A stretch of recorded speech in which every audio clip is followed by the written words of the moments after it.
Shane. Good to go? Oops, what happened there?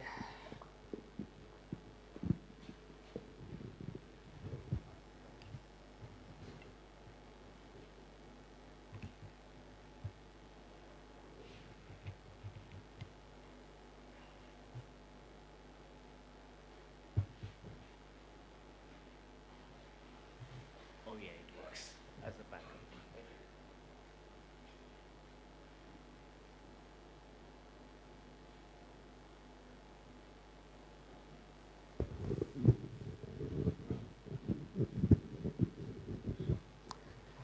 All right, guys, welcome back. We'll continue on and go through the reference architecture in a bit more detail, right? So I touched on the three different parts of it, VNFs, the NFVI, and the Mano. So we'll go into the NFVI portion. Right, so as we said, the NFVI portion gives you all the hardware and software components, right? So that make up the environment in which the VNFs are actually executing, okay? And in general, what we're looking at here is looking at COTS hardware. So someone asked me a question, right? I said, what is this hardware? I'll touch on that, but it's predominantly we're looking at COTS, so commodity off-the-shelf hardware that is forming part of this layer, right? It's called accelerator components. I'll speak a little bit about that later. It's about how we get better performance out of some of these boxes, and a virtualization layer, so something that does, a virtual machine kind of construct or a container construct. And it's a multi-tenant environment, so you can have, multiple different applications, multiple different organizations sharing the same infrastructure. Okay, so within this framework, and I'll keep seeing this, right? And the idea is to make sure it's imprinted in your minds that there are three different parts to it: VNFs, NFVI, and so on. So within the case, looking at the NFVI infrastructure, right, the first bit we want to look at is the compute side of it. So within the compute portion, so we're talking about hardware right now, right? So this is not talking about virtualization as such. This is talking about the actual hardware that makes up that compute environment. You see that in general, what we're seeing in the market is that today, VNF requirements are dictating server hardware, right? And it's which is not quite what we want. As I said, the intent of NFV is to be able to have portability of virtual network functions across any COTS hardware, right? And that means that we should not have that relationship between a VNF and specific hardware. Now that's a nice kind of requirement, but the reality is different, right? Because depending on the function you perform, you may need different hardware. So as it's turning out, it's not one size fits all. So we as an industry have to do a bit more work to make sure that we can come up with architectures that are able to satisfy the most stringent requirements while not wasting resources when you are running VNFs that do not need that kind of capability. Yeah? So today, for this compute, these operators are using rack servers. They're using server blades and so on to build racks and racks of compute in order to build the NFVI infrastructure. It's still dominated by Intel, right? It's not to say that when we say commodity off the shelf, it's not meant to say that's Intel only, but it tends to be very much x86 focused, right? But there are solutions for AMD and so on and the other processor types as well. So when you look at that, Intel does have a greater than 90% market share in server markets. So we find that a lot of the solutions out there will firstly be released for Intel and optimized for Intel before they get modified for other processor architectures. So in terms of Intel, some of the processors that quite commonly be used for NFV infrastructure are the Intel Xeon processors, right? The E5, 2600, and so on. And the reason is that when you look at the sort of performance that these processors provide in terms of number of cores and the eventual packet throughput and so on, in perspective, right, compared to the price, it actually gives you a very good performance. So that's the compute part of it, right? So no, just to recap, as we said, the compute, the whole idea of NFV was to move the compute to a commodity off-the-shelf environment, and so we end up with racks of servers, blade servers, and so on, which actually do the actual compute function that provides the hardware, the compute hardware on which the virtual network functions will eventually run. Okay, the next area is storage. I'm not going to spend too much time on it, but when you look at data centers, there's obviously a number of different ways of doing storage, right? So you can have certain VNFs that are very storage intensive, right? So when you look at CDNs, for example, or video caching servers and so on, you need a lot more storage. So you need to deal with how you actually best use storage resources within a data center as well. And many options for it. There could be direct attached storage where you've got disks directly on the servers, right? You could have network attached storage where you've got pools of storage devices that are accessed by over the network, right? You can have storage area network SANs, right, where you can have block level kind of access to storage. There's also the concept of software defined storage coming up now, which is a bit like applying the SDN kind of capabilities to the storage environment. So you've got centralized management for a bunch of storage hardware. I'm not going to spend too much time on it because I don't really know too much about it, but these are the sort of things that happen in the storage space. Network. Now, this is interesting, right? If we are to virtualize the three elements of compute storage, well, if you have to virtualize hardware in general, the network is going to form part of it, right? So the underlying data center network now has to be virtualized so that it provides you a multi-tenanted environment within the data center itself. So this is where some of the SDN solutions come in, right? So for example, right, so today we use infrastructure in data centers that is fairly standardized, right? You have these sort of cloth architectures. You've got top of rack switches. You've got spines and so on. So it's a very standard sort of architecture built on layer 2 or layer 3 switches and so on. Now, added to that is the move towards some other types of architecture, right? So bare metal switches, so switches where you're basically getting hardware and you're able to run any kind of sort of switching software, right? So white box kind of switching and so on. There are bright boxes, which are branded versions of white boxes and so on. So it's a different area altogether. We'll not be going into too much detail, but there are many ways of sort of skinning this cat here. Okay, so the virtualization layer, as we discussed earlier, predominantly hypervisor based, right?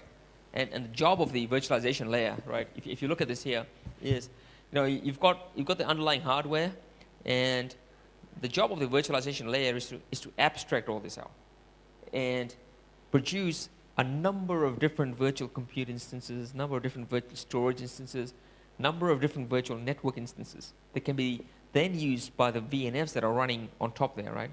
So in order to do that, it's with a hypervisor-based solution. It's providing different physical machines, virtual machines for every network function, right? That's how it's doing the virtualization of compute, for example. It's got to provide isolation between VMs, right? So when we end up with a multi-tenanted architecture, then you have to ensure that there's proper separation between all these domains. Otherwise, you run the risk of some security incidents, right? It's got to do things like emulate NIC cards for your VM, because your server's going to have some hardware interfaces, but then all of these virtual machines need to be able to communicate with each other and the outside world. So you've got to somehow virtualize the NICs as well. So there's a fair bit that needs to be done by this layer, right? So today, a lot of these are based on KVM or VMware, right? Some of these solutions tend to be quite popular. Quite a lot of implementations or at least labs and trials are based on these platforms. There are many others like we discussed earlier, right? You got Oracle, you got Microsoft, and so on. Not as popular right now, but they're still in the mix. So over time, they may become a bit more prominent. Containers, like I said, being looked at. So a bit of terminology here, right? From a NFVI perspective, you'll see that unfortunately there's a lot of new terminology to learn to get familiar with NFV. And it's a good idea to learn some of this. You sound really smart when you talk about all this. So I suggest you pick up a few of this. Virtualized CPU, so vCPU. So this is, the way a CPU is abstracted out by a hypervisor. You got virtualized NICs, as I discussed. You got virtualized switches. So basically put a V in front of all of this. It just basically describes a logical instance of a hardware resource. Okay. So the virtual compute. Now, once you've created in order to create a virtual compute instance, which in this case is a virtual machine, you're gonna need to perform some actions on it, right? And these actions actually include basically virtual machine lifecycle actions, right? You've got to have some mechanism for creating virtual machines, for scaling virtual machines when things go wrong, of healing them, starting them, stopping them, pausing them, all that kind of stuff. So these are the things that we somehow need to do as part of the infrastructure in order to be able to instantiate and dynamically handle the virtual compute instance. Now, in terms of the virtual network layer, this is actually quite interesting, and this could be another 3 or 4 hours topic by itself. So, we create these virtual NICs for virtual machines, and obviously in the networking world, we've got to get these things to communicate with each other. Now, how do you get these virtual machines to communicate with the external world? Now, there are many different options here, right? You could use a software-based switch within the hypervisor itself, a virtual switch, for example, right? That has interfaces to all of the different virtual machines, and also an interface to the outside network. And that way, you can communicate between the different virtual machines. You can communicate with the outside world through that virtual switch. That's one, right? It needs to do many things, actually, because when we start building these networks, right, it's not just communication at a native layer, right? We talk about multi-tenanted operation within a data center.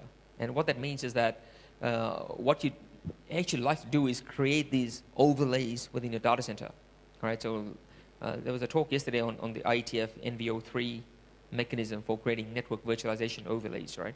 So that's one way of doing it, where you tunnel the tenant's traffic across what you consider as the the underlay, which is the underlying network of the data center. And so you provide different routing and switching contexts for each tenant within a network. So you've got to do some of these functions here as well, right? You've got to apply access control lists, do some sort of distributed routing and so on. So many solutions for this, right? There's Open vSwitch. There is, the VMware version of it and so on. And to really get the performance out of it, we need to implement some data plane acceleration technologies. So I'll touch on this a little bit later, but this is where things like DPDK, PCI pass-through, SRIOV, and so on come in. Because when we're switching in software, then there's a significant performance hit that we take. So we've come up with a number of mechanisms to ensure that we can speed it up, optimize it as much as possible. So this is one of the fundamental differences I was mentioning between typical cloud compute environment and a NFV environment where the I/O performance is actually paramount. Okay, so so what's happening in this space? Bit of a perspective on NFVI. There's an emergence of specialized I/O processors and things. So it's a bit. It's actually quite interesting, right? So it's when we started off with this NFV concept, as you know, the idea was to use general off-the-shelf stuff. But as we've gone along, we realized we've got to add a bit here, add a bit there. So it's getting a bit more specialized, right? So if you remember back to my cycle of generalized versus specialized, we're kind of coming up with specialized things now, again, in order to handle the shortcomings of general purpose hardware, which operators did not want to do, right? So we've got to put that into perspective here. So things like specialized processors, I'll touch on that a little bit later. Smart NICs, right? So smart NICs have basically hardware assist functions to do things like tunneling, to do access control lists, encryption, and so on the NIC itself, right? Now, just the virtualization layer, as I said, container technology is being, is becoming more prominent, is being evaluated as a potential for running VNFs in. Okay, so that's very quickly the NFVI layer, right? Now, the NFVI layer is actually managed by the virtual infrastructure manager. So if you recall the diagram that I had, there was this whole management and orchestration function, right, the MANO layer. And one part of that, right down the bottom, is the virtualized infrastructure manager. And then job of this layer is actually to manage the actual hardware, right? So it does things like it maintains a complete inventory of what is present from a resource perspective. It's able to then allocate virtual resources on top of it, instantiate virtual machines, and so on, right? It manages the life cycle of the virtual resources. It also has to interact with some of the northbound systems like the Orchestrator and the VNF managers, right? Because the VNF manager will request resources from the virtualized infrastructure manager to instantiate VNFs. The the Orchestrator will liaise with it in order to build the end-to-end network services as well. So there's some relationships that you need to be aware of. I know it sounds like a lot of interfaces, guys, but thinking back to the way I learned about it, I was talking to a few of you during the break, just keep in mind the three key blocks, right? The NFVI, which is the hardware, software, and the virtual instances. The VNFs, the actual functions, and the MANO layer. And you start from that, and it just makes it a lot easier. And then you drill down into the different components of it. So as we said, this is all part of the MANO layer, which we'll talk about soon. Okay, so in terms of VIMs, I mean, there are many commercial solutions out there. A lot of these take OpenStack and basically wrap it around with more carrier-grade capabilities. And so they become commercial solutions. So some are written from the ground up to form a virtualized infrastructure manager function. VMware has it's a vCloud Director that does a similar solution. So today the focus is on better integration of this, right? Of the whole space within the MANO layer, and like I said, management of containers, management of bare metal as part of the MANO function. Because if you're going to introduce containers as part of the NFVI infrastructure, then we need to find ways of managing them, which are actually quite different to managing VM lifecycle, right? Some emerging solutions, as I've listed there, OpenVim and so on. I'll touch on that a little bit later. Just got to speed up here. All right, the second part. So we're moving on from the NFVI block, which is the bottom left of the architecture, to the VNFs, which are the top right. Oh, sorry. Top left, I should say, of the architecture. So it's this bit here, right? So this is what provides us the hardware. Let's just think of it as hardware. It's virtual, but it's hardware, right? Now we've got a software function that needs to run on the hardware itself. So a VNF, right, is basically a software implementation of a network function. That's all it is. It's taking some function, some application that is running on some purpose-built hardware, and now it's provided as a piece of software that can run on a certain type of COTS hardware, right? So you will likely have different versions for the different computer architectures, right? So x86 based, for example, would be probably the most popular ones out there. So when we do this, right, it's also important now to distinguish between physical and network virtual functions, right? So when you think about network function, think of it as a logical function. right? So a firewall is performing a logical function.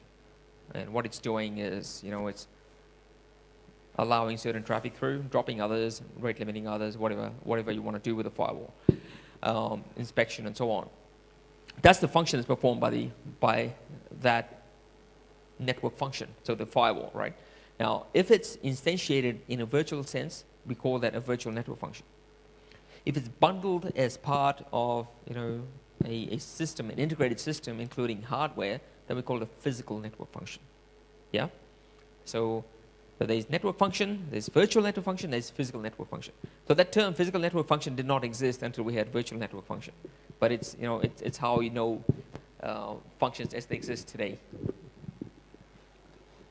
Okay, so I've just summarized that. I think one additional point to make here is that the intent within NFV is not to change the nature of virtual functions. Oh, sorry, network functions, I should say. So a network function, given certain inputs, will produce certain outputs. And that remains regardless of how it's implemented, virtually or physically. So if you take a BNG, for example, it does subscriber management. And whether it's done in a virtual sense or a physical sense, the function itself is invariant, right? That's what it's actually doing. So keep that in mind. It doesn't really change. What we're trying to do is emulate it, well, not even emulate it, but to implement it in a different hardware context. Okay, a couple more things. So a virtual network function, right? So let's take a BNG function or a BRAS function. So everyone, I'm sure, would be aware of what a BNG or a BRAS is, right? Now, it's a complex function by itself. And normally you would get a monolithic function.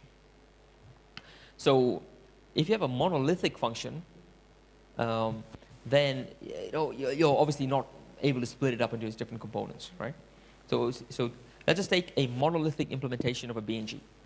In that case, you would have a VNF that is performing a BNG function that is then operating within the context of a single virtual machine because you cannot split it up. So in this case here, what we say is that the BNG has a single VNF component, a VNFC. And since it's got a single VNF component, it runs on a single virtual machine, right? Now, you could have a different implementation of a BNG where a vendor has actually decided to split it up into different components. So you could have let's just say, theoretically speaking, a BNG that has a module for authentication, a module for subscriber management, a module for accounting. And it's actually supplied as different software modules, right, that then form that entire BNG function. Now, each of these is considered a VNF component. And so now, if you have the ability to split up a VNF into multiple VNF components, then you're able to run these on different virtual machines. And if you can do that, then you get some additional benefits out of this. Right. Now, you as an operator will not be able to dictate what composition you get a VNF in. That's done by the whoever's supplying your VNF. But if you do have that, it gives you a few more capabilities, and I'll illustrate that. Now, the key point that I want to make is that one VNF component, one virtual machine, right? So it's you could have multiple VNF components running on the same virtual machine, but a VNF component will not be able to be further decomposed so they can spread it across two virtual machines in terms of different functionality. So here's an example of it, right? As I said, the functional behavior of a network function does not depend on whether it's virtualized or it's physical, right? And so what we see here is in the bottom, I've illustrated the two types of VNFs. Now, this is not standard terminology. I just made it up. So I've called one a simple VNF and the other one a compound VNF. So a simple VNF is one, in this case here, that has a single VNF component that you're running on a single virtual machine. So the blue box here is the virtual machine, and you've got a green VNF component running inside it, and it's exposing some interfaces. Now, the other VNF is composed of 3 VNF components, and they're running in 3 separate VMs, right? And so you get this excuse me, this VNF that is comprised of 3 different VNF components. So the point I'm trying to make here is that, one VNF does not imply a single VM, right? It could be spread across multiple virtual machines. Doesn't have to be, but it could be spread across multiple virtual machines in order to realize the entirety of the VM function, or the VNF's function. Okay. So some of the use cases, what are some of these VNFs? I've been going on about firewalls, but there are many other cases, right? Now, the thing to keep in mind is that to date, a lot of the VNF implementations out there are based on layer 4 to layer 7 functionality. So what I mean by that is that it's focused on higher layers instead of the routing layer, right? So you got things like virtual DNS, which is people have been running DNS in servers for years, right? So that's not a surprise. Virtual firewall, virtual IMS.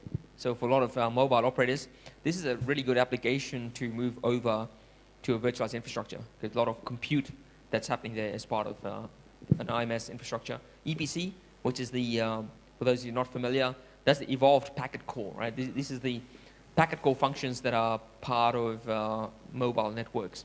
So, I'd say this is definitely one of the more mature applications of NFV in the industry, because there are operators who've actually deployed this in production networks.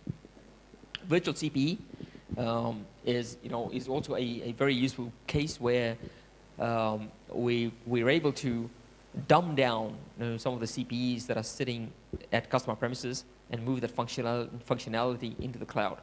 So this is one variant of the different evolution of enterprise services that is happening. So those are the kind of functions that we're looking at right now, right? So a bit of perspective on this.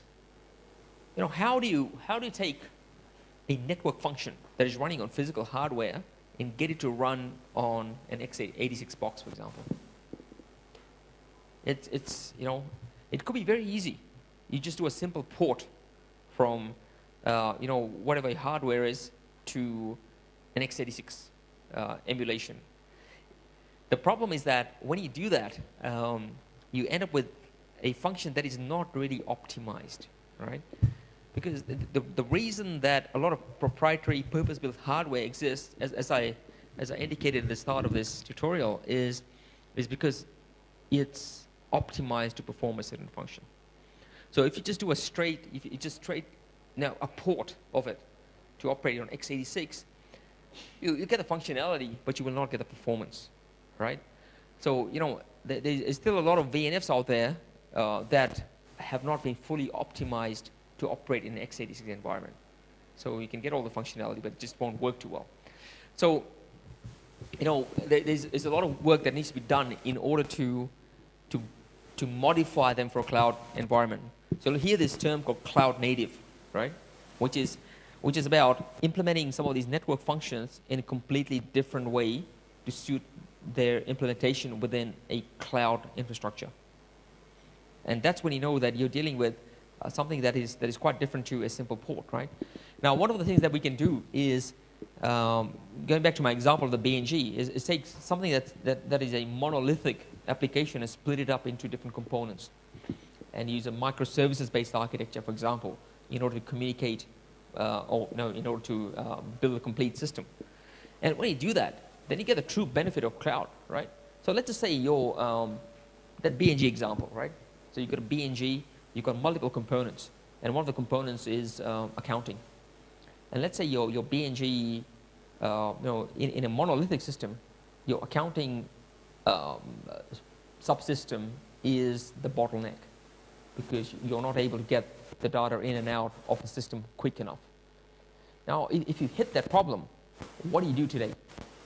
You have to put another BNG there, right? Because your scaling is dictated by whichever parameter you hit first, right? Whichever scaling constraint you hit first.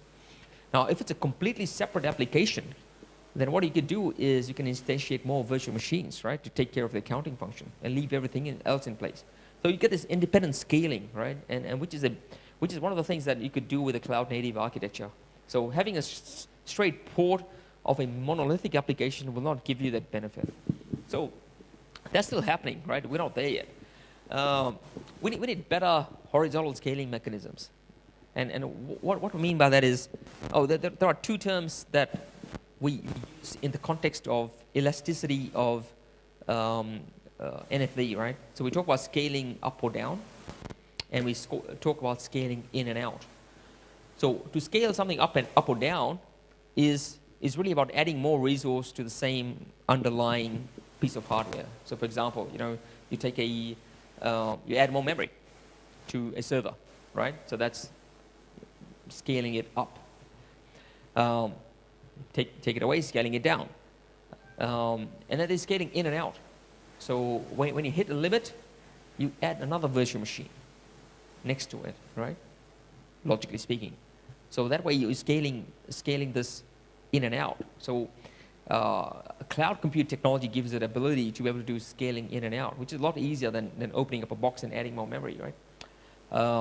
So these are the two sort of things that keep in mind that we don't have today. We cannot actually do that very easily in today's sort of purpose-built hardware. So there's a lot of work happening in that space. Now, as part of the release 2 specifications for the ISG, a number of things came up, and one of those was a set of descriptors to describe different virtual network functions, right? Now, when a VNF is instantiated on the NFV infrastructure, you've got to specify what sort of resources you want, right? And that's done through something called a VNF descriptor. So if you have a look at this descriptor here, it's using a node template, and it's using Tosca, right? So this is one of the ways of describing it, and it's saying for this VNF, whatever that is, right? It needs 2 CPUs. It needs that memory size. In terms of image name, like what is the image you're booting up, it'll ask the operator for the image name, so it'll get input. If there's some key associated with it, it'll ask you for the key as well. So these are a number of ways of doing it. There are some de facto standards being used, right? So there's you can use Tosca as a way of specifying that. There are OpenStack mechanisms like hot or heat orchestration templates that you can use to describe as well. So these are de facto standards that came about in the absence of something specified by the ISG, right? Which is now being obviously rectified. So this is one way of ensuring that we get the resources that we want. So it's actually it's all coming together quite nicely, right? So you as a developer of a VNF, you're able to specify exactly what you want for that VNF to run and obtain whatever performance that you've actually specified. Okay, so some of the challenges today, like I said, I've already spoken about some of that, right? So porting is a challenge. There's a term for it. It's called NFV washing, right? It's where we're just taking something and porting it to x86 and saying, hey, I've got a VNF, and it's got suboptimal performance, for lack of a better word. You could say that's necessary, right? Because the industry has to start getting their feet wet. We have to start playing with some of this stuff. And if you wait for the perfect solution, it'll take too long. So maybe that's a necessary first step. So it's not a criticism as such. That's just how it is, right? It's hard to get achieving high performance for data plane functions is a challenge for the industry, and that's why I said that the bulk of the VNFs that are being deployed today are layer 4 to 7, right? Where they're not I/O bound, they're more sort of CPU bound and so on, and so that translates quite well to a NFV infrastructure. We still cannot use common hardware for all VNFs. Like I said, all VNFs vendors specify what is the best and optimal hardware that is to be used for their VNFs. Now, which is great because that they have to indicate the environment in which the VNF should work in order for it to do its job. But at the same time, we end up with lots of different ones, right? So how do you actually normalize it? Now, this is not, like I said, it's not a simple thing to sort out. Pricing is an issue. Licensing is an issue. The industry has, for many years, been driven by pricing hardware, right? How do you translate that into a VNF construct? Especially given the fact that when someone buys a piece of hardware, that's what they buy, right? They get a box or a line card with a certain number of ports and a certain amount of capacity. But a VNF is a very dynamic construct. You could, like I said, you could scale in, scale out, scale up, scale down. You could, a VNF could use 3 VMs, during peak hour and drop down to 1 VM during off-peak hours. How do you charge for that? How do you pay for that, right? So there's still a lot of work that needs to be done in order to come to a model that is, acceptable across both the vendor and the provider community. Managing NFV infrastructure and VNFs is a different ball game, right? So I was talking to a few of you during the break as well, and there's a couple of guys here from the IT area who are trying to learn about networking. A lot of guys from the networking area is trying to learn about IT, and we don't have the skill set right now to be able to operate for network operators and people and network engineers, architects, to have that deep an understanding of IT environments, right? Because this is where the two environments are merging. So that's a barrier, right, for operators. So even while they may see that there's a huge business case here in moving to totally virtualized infrastructure, they just don't have the skill set yet to be able to do that. So there's major organizational change needed before that's going to happen. Okay, so that's my sort of rambling about VNFs. I'm probably running late here. Let me see, 48 minutes. All right, we'll try and speed up a bit here. So the last bit of the architecture is the manual layer, right? And this is probably the most complex part of it, but I'll try and run through it. So we've already covered the virtualized infrastructure manager as part of the NFV, because I think that ties pretty well with that. So that leaves a couple of things, right? So the manual function, as we said, is to orchestrate hardware, right? Is to orchestrate VNFs, is to orchestrate network services. So once again, terminology, I've already described some of this. So lifecycle management, right, is a term you're going to come across, or LCM, lifecycle management. This is about maintaining the entire life of virtual things, right? So that could be virtual network functions, there could be network services, and so on. It's like, how do we manage the whole process from creation to destruction? So I'll quickly jump on to the next one. So VNF manager. Okay, in the last section I talked about VNFs, right? And the fact that VNFs are just an instantiation, a virtual instantiation of a network function. Now something needs to control them. Something needs to provide the VNF with resources to coordinate all of that. And that is the job of the VNF manager, right? So the job of the VNF manager is to understand what is required by a VNF. So the VNF descriptor is obviously an input that it uses to work out what to do with VNF, right? What to do when it requires more resources. So it'll typically be invoked by the NFV orchestrator, right? Because a VNF in isolation doesn't really do much for us. What we've got to do is create an end-to-end network service that stitches together multiple VNFs or network functions, right? So the NFVO has an interface to the VNF manager to do that. Now the VNF manager, in its turn, will communicate with, for example, the element manager for that VNF in order to instantiate services on it, in order to configure it, and so on. And in an ideal world, you'll have a single VNF manager that's controlling all your VNFs. But we do not live in an ideal world, right? And so today you find that there are lots of different VNF managers for different VNFs. So maybe one day we'll get to the point where one of them can manage all of them, but we're not there yet. So I have a question.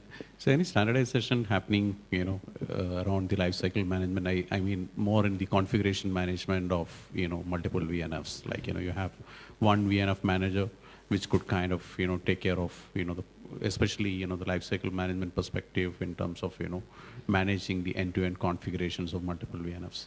Yeah, I think the ISG, NFV ISG is trying to do some of that as part of release 3.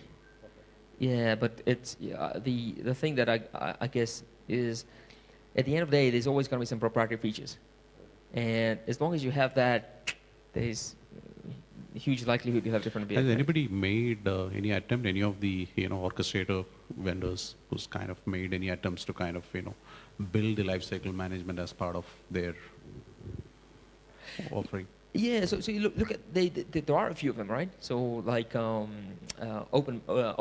for example, has got a generic VNF manager. I'm not sure if it works with all the VMs. That's the thing, right? So when you have a generic VNF manager, it may be able to do some of the generic stuff, but may not be able to do some of the vendor-specific stuff. So while it works, it may not be able to do everything, is a question. So I think there have been attempts made, for sure. Again, while the version changes, then again, keeping track of newer things is, we have to see how it develops. So I don't know. So what we need is a generic, extensible VNF manager that is able to do that. Time will tell. Okay, so the lifecycle management of a VNF, right? So this is actually quite interesting. So you start off with onboarding, right? So basically bring it on board of your orchestration systems. You then you deploy it, so it actually gets instantiated. You monitor it once it's instantiated to see that it's performing well. Do the O&M functions, scale if required. If it breaks, you heal it. You may need to update the software, for example, of the VNF. You may need to terminate the VNF. So that's I'm sure there's other sub-functions here, but this is the kind of stuff we're looking at, right? And this is new. It needs a dedicated manager to manage this, which is why the VNF manager exists. Okay, so NFV Orchestrator. So this is the last bit, right? So this guy is sitting right at the top here. And the job of the orchestrator is basically, well, two things. Now, a virtualized infrastructure manager is managing resources of a single domain. Right? You could have environments where there are multiple domains being operated by multiple virtualized infrastructure managers. So, for example, you could have one pool of resource somewhere here managed by one manager and another one managed by another manager. So the NFVO works across these, right, to give you an end-to-end view of the resources in your network. That's one. The second one is that it does lifecycle management of network services. Now, I'll go into that a little bit later in a bit more detail because it's quite important. So, but in any case, right, so the network services that it builds need resources. So it's got to ensure that across all of these virtualized infrastructure managers, it has the right resources in order to be able to build this end-to-end service. Now, to build the service, it has to talk to the VNF managers, it has to talk to the VIMs.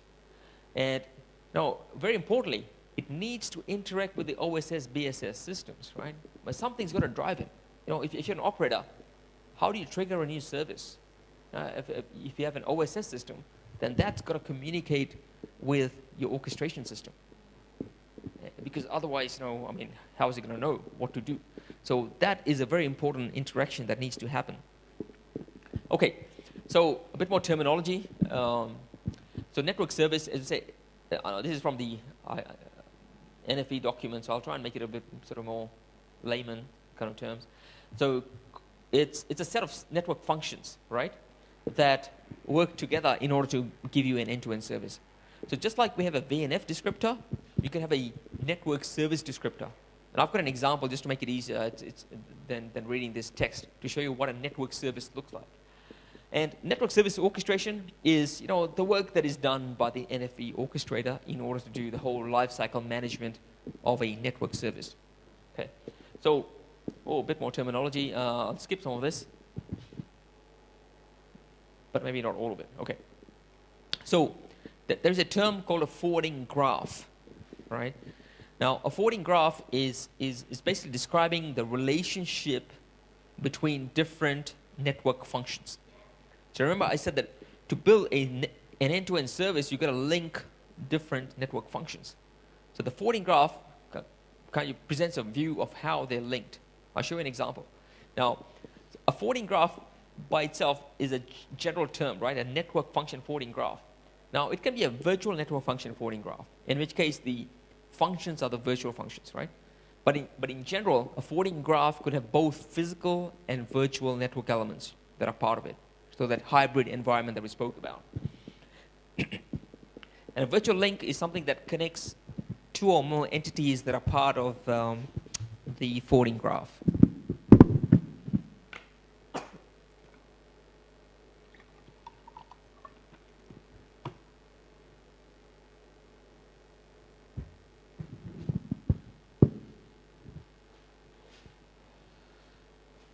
You better memorize this. I'll be asking questions at the end of this tutorial.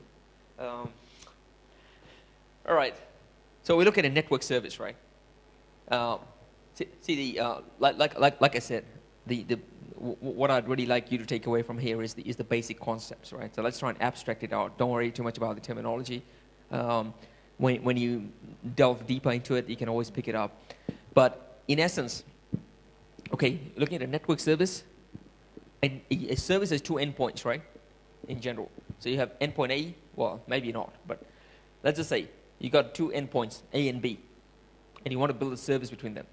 And this service requires you to touch three different network functions. So network function 1, network function 2, network function 3, and endpoint B. So, you know, this could be a mobile service where network function 1 is a virtual RAN function. Network function 2 is a packet call function. And network function 3 is a firewall function, right? And you need it to go in that order. So this forwarding graph allows you to build this construct. Now, today we don't talk about forwarding graphs, right?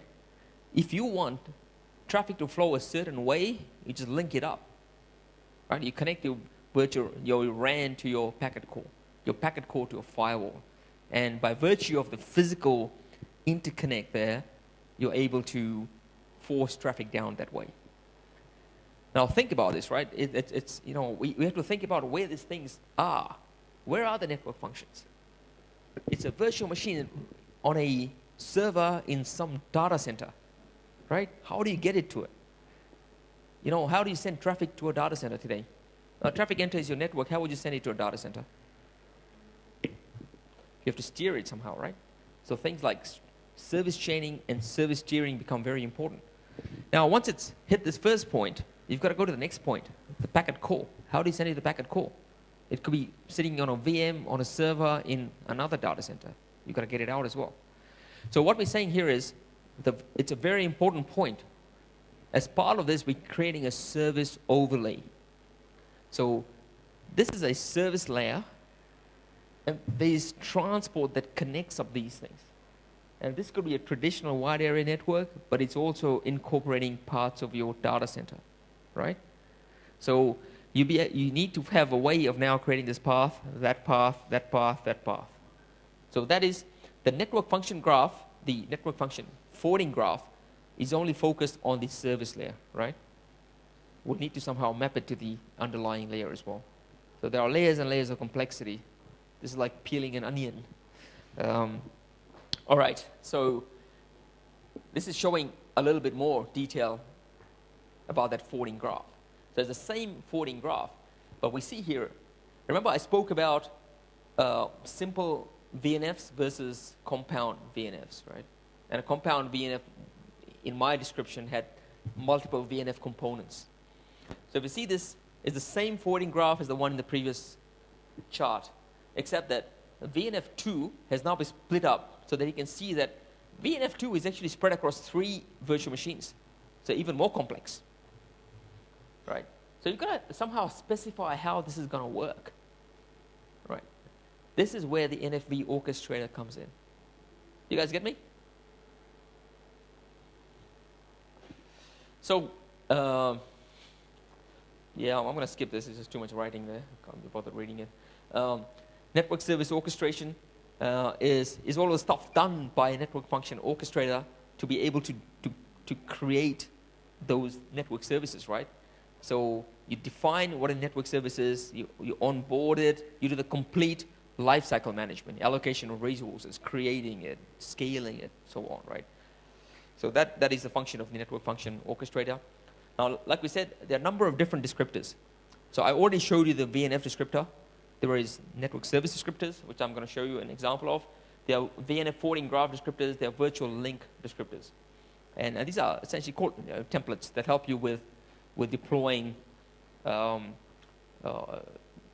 each of these different functions. But it also helps you with operating it, because it's not a one-time deployment, right? You've got to manage it, you've got to scale it, and so on. So it gives you the parameters that dictate how the function will be scaled, for example. So this is an example of a network service descriptor, except this is depicted as a VNF forwarding graph, right? So let me take you through it very quickly. So we've got, in this case here, we've got communication between two physical network functions, right? Now, this physical network function connects through what is called a connection point. So it's an interface. Let's call it an interface, right? And it connects to VNFA, so a connection point on the VNFA, and this link here is what we call a virtual link, right? So not to be confused with OSPF virtual links or anything. This VNF here has links to this VNFB, to a VNFC here, and the VNFC is connected to PNFB, right? Now the thing is, you see there's a bit of a loop going on here, right? Now this is not actually a loop. What it's showing is that this service has a forwarding graph that touches all of these elements. Now, when we instantiate a particular instance of this network service, then it'll take a certain path through it, right? So you'll see that the green line here, the solid line, is showing the links of the network, the VNF forwarding graph, right? So it's linking up all of these elements. But the actual path that is taken by a specific instance of this network service is dictated by this double lines, right? The double bold lines. And it's called the network forwarding path. That is actually part of the specific service instance. So in this case here, that goes from VNFA to VNFC and now to PNFB, right? So this is one way of describing to the NFV orchestrator how this service is to be constructed.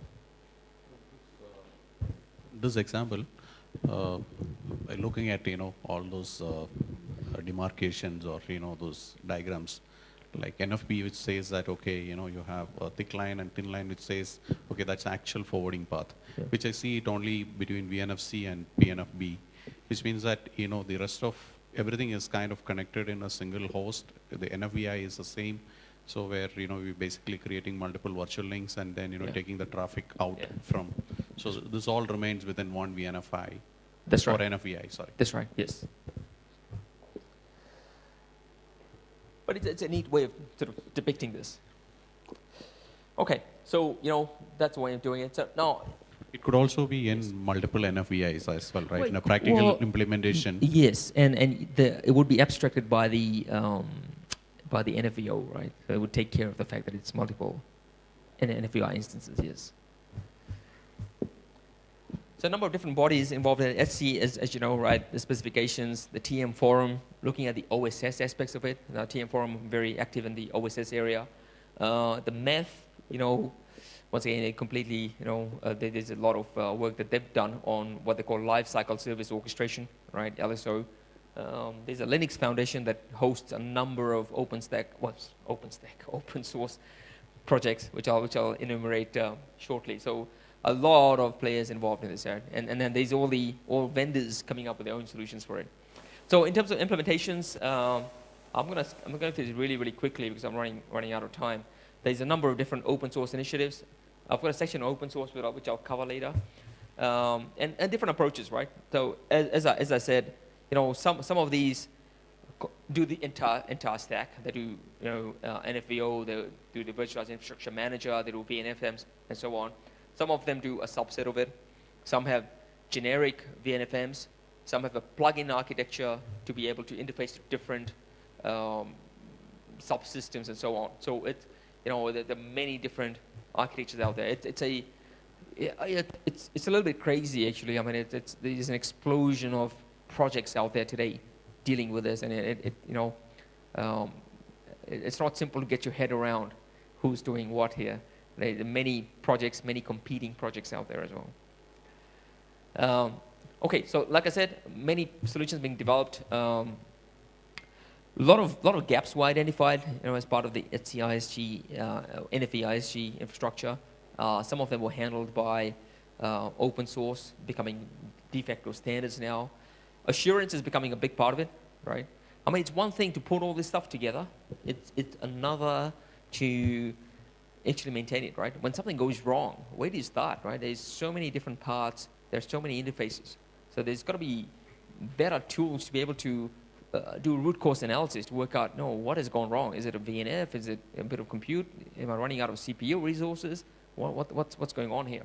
So, in the next couple of years, we see a lot of work happening in the assurance space. Overall, based on a recent survey that was done by SDX Central, operators still perceive this whole manual framework as being fairly immature, right? So it just means it means that more work is needed, right? Let's put it that way. That more work is needed before there's going to be massive deployments of NFV.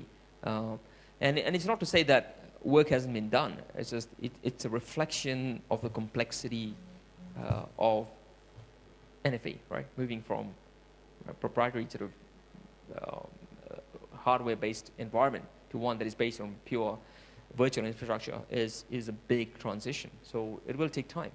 OSS, as I touched on it, is a big issue. I've got some slides on it later, and then I'll go through some of the key issues with OSS.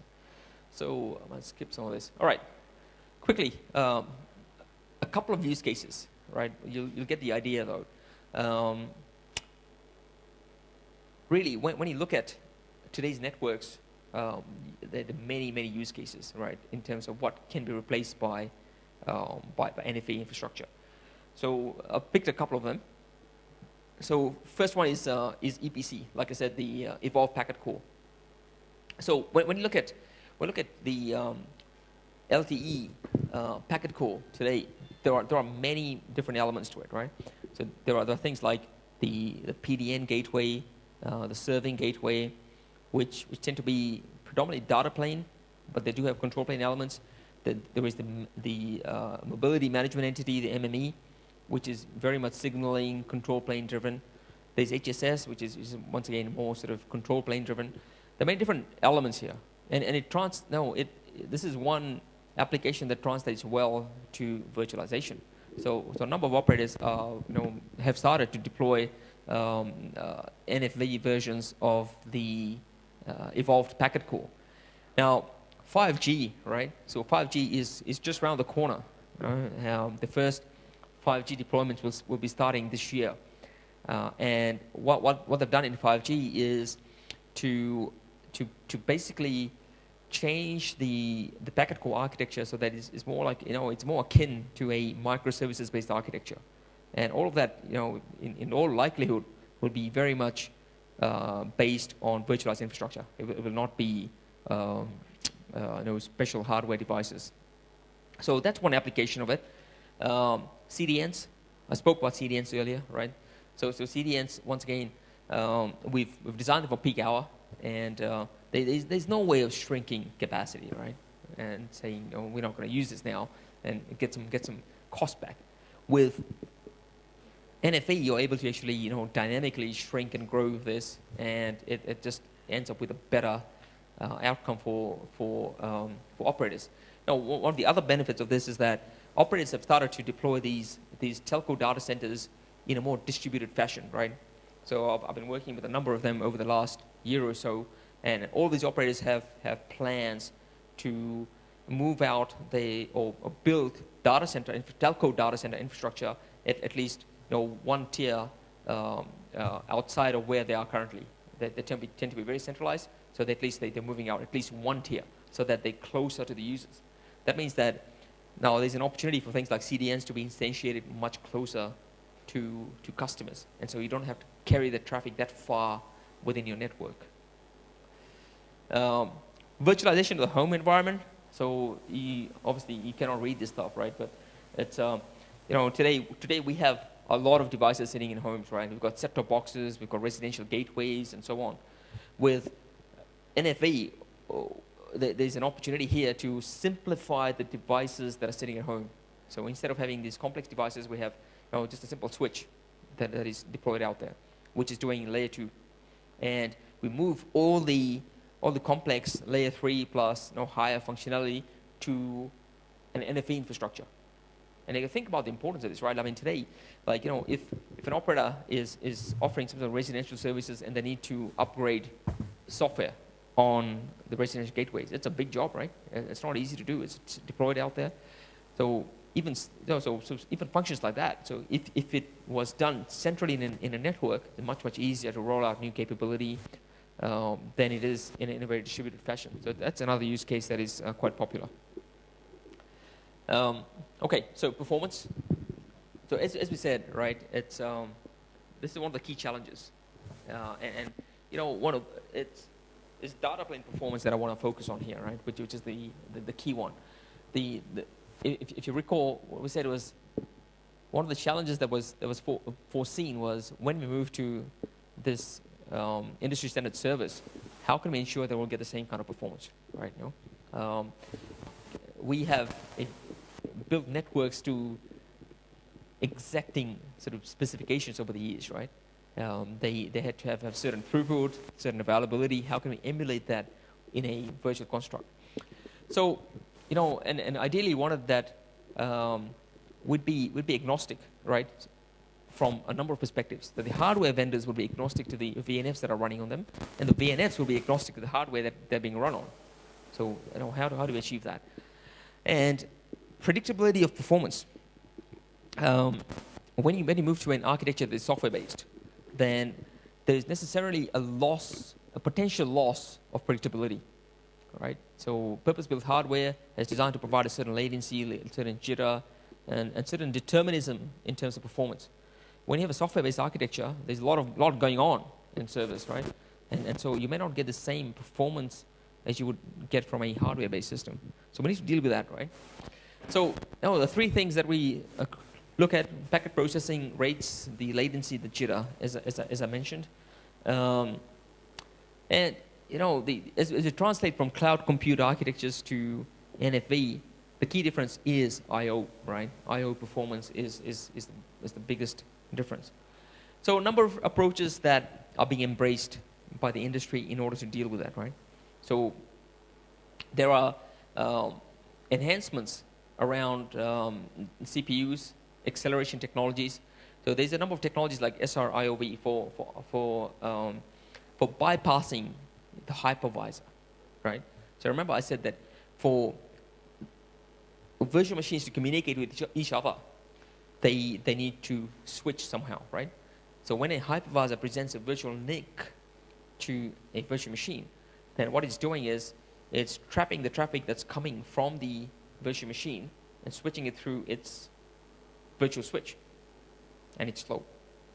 So how do we speed it up, right? So some of the mechanisms are SR-IOV, which kind of, it deals with it by bypassing it, right? Which is not really ideal for certain environments, right?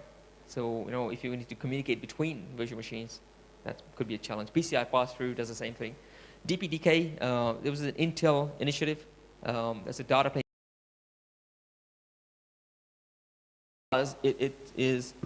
It actually moves the switching function to the user plane, right?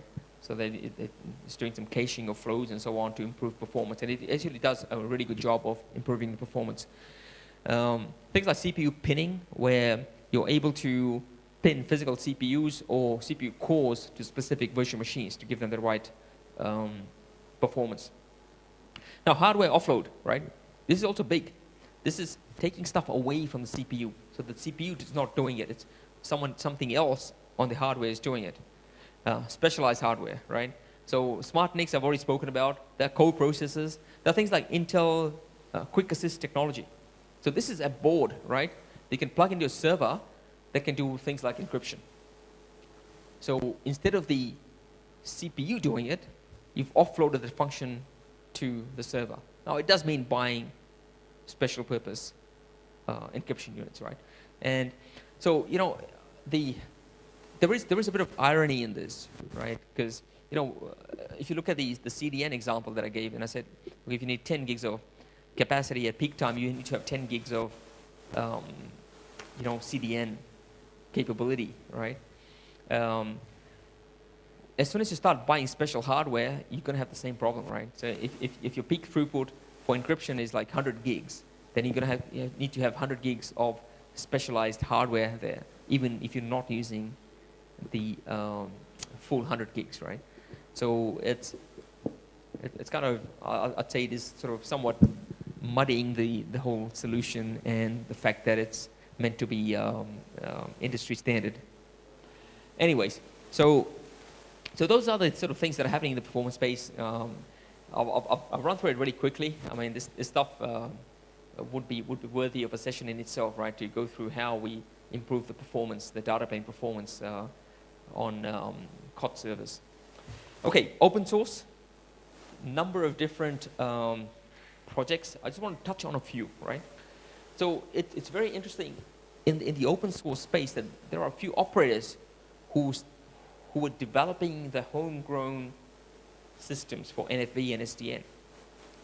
And they then donated some of this to the public community, right, to open source. So there's a couple of them. So there was a project called Open Mano that was initiated by Telefonica, right? And then subsequently donated that to Etsy. And now Etsy has a project called Open Source Mano, which is taking that, it's taking Rift.io, it's taking Canonical's Juju VNF Manager, putting it together and coming up with this thing called Open Source Mano. There's another one called ONAP, right? So AT&T developed their own orchestration. Well, it's a very comprehensive system. It does bits of OSS, it does orchestration, NFV, you name it, right? So they donated that eComp system to the Linux Foundation.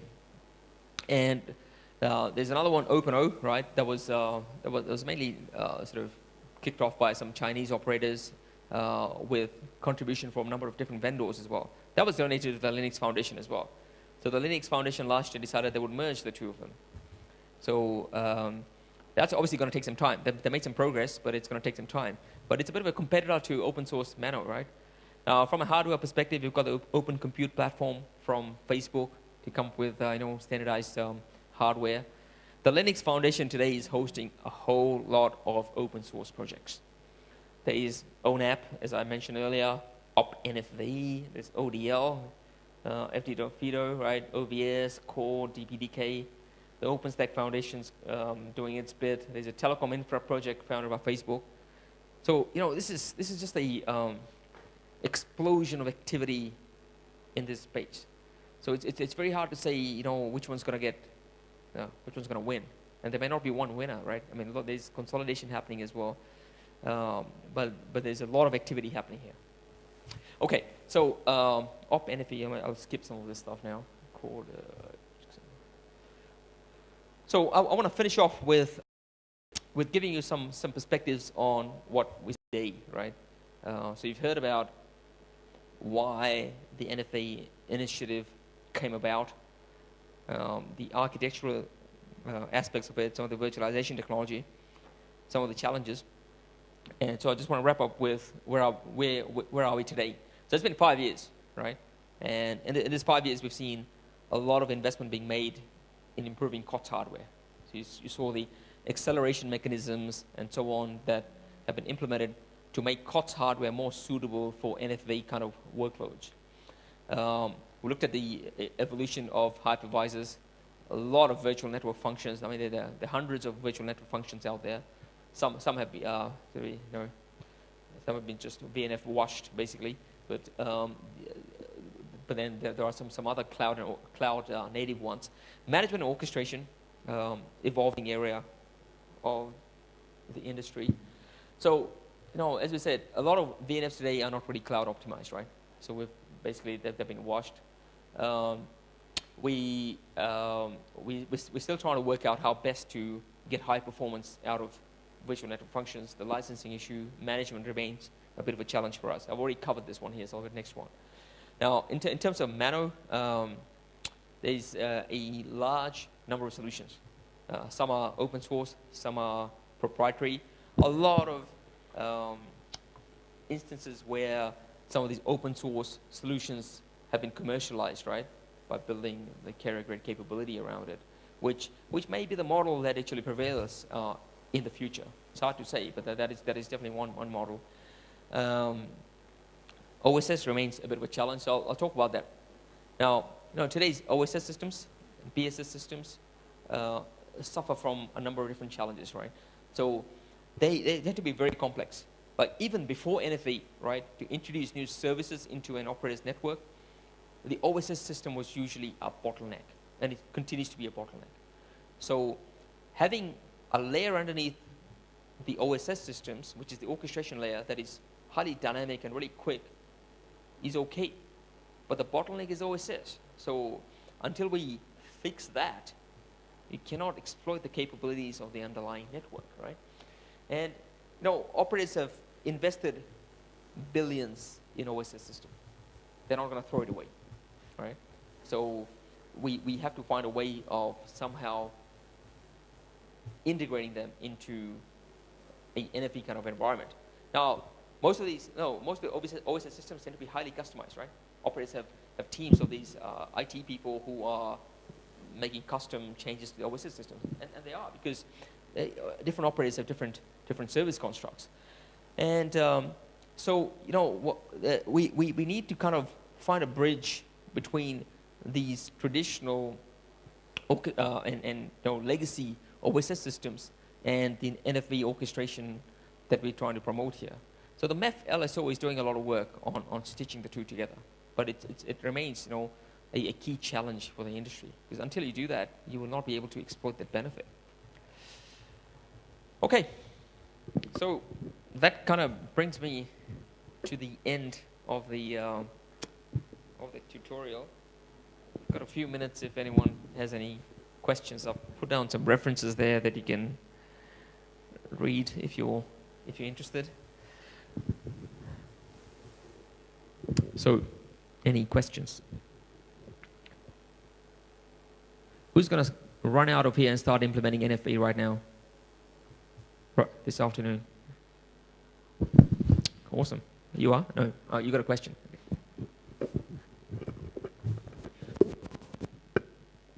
There are some commercial products as well.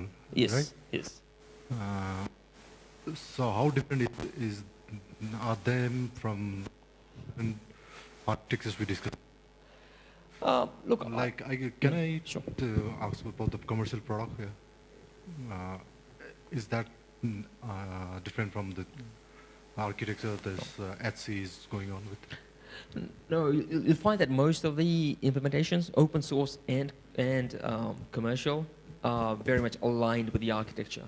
But the differences come in terms of some of the interfaces they've adopted, for example, right? Because as I mentioned, the work on specifying the information models and data models for some of these reference points was not really done early enough.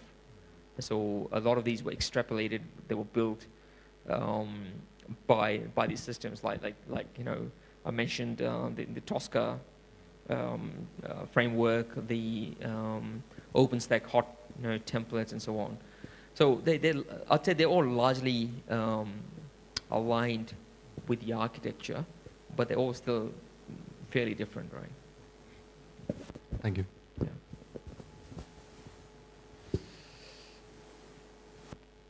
Any other questions?